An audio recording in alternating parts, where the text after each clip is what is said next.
இவ்வாறாக இறைவன் ஒருவனே, அவனை வணங்கி அவனிடம் அடங்கி அவனை பணிந்து வாழ்கின்ற வாழ்க்கையில் மனிதனுக்கு சாந்தி, சமாதானம், வாழ்க்கையிலே சுபிச்சம் இருக்கிறது. அடங்கியவர்கள் என்றைக்கும் அவர்கள் கெட்டு போனதில்லை.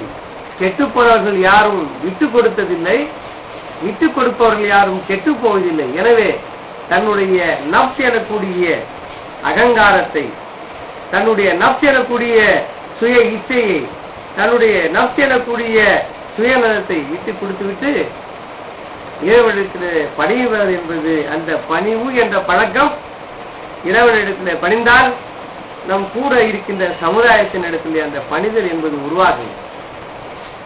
எப்பொழுது எல்லாருக்கும் நன்றாம் பணிதல், அவர்களும் செல்வர்க்கே செல்வம் தகைக்கு என்றார்கள்.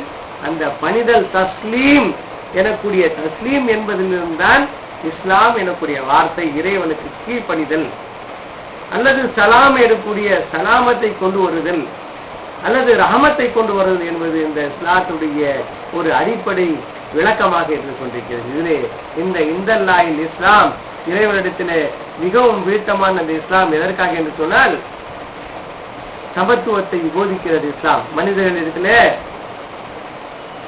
இறைவனுடைய பள்ளிவாசல் செல்லும் போது அங்கே ஆண்டானும் அடிமையும் ஒரே வரிசையில் நின்று தொடரக்கூடிய ஒரு சமத்துவம்.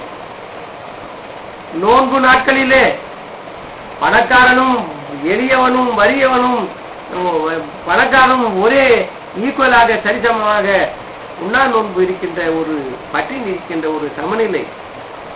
பெருநாட்களிலே எல்லாம் ஒருவரை ஒரு ஆறுதல் தரக்கூடிய ஒரு சகோதரத்தினுடைய மேன்மை உண்டாகும் ஒரு தன்மை.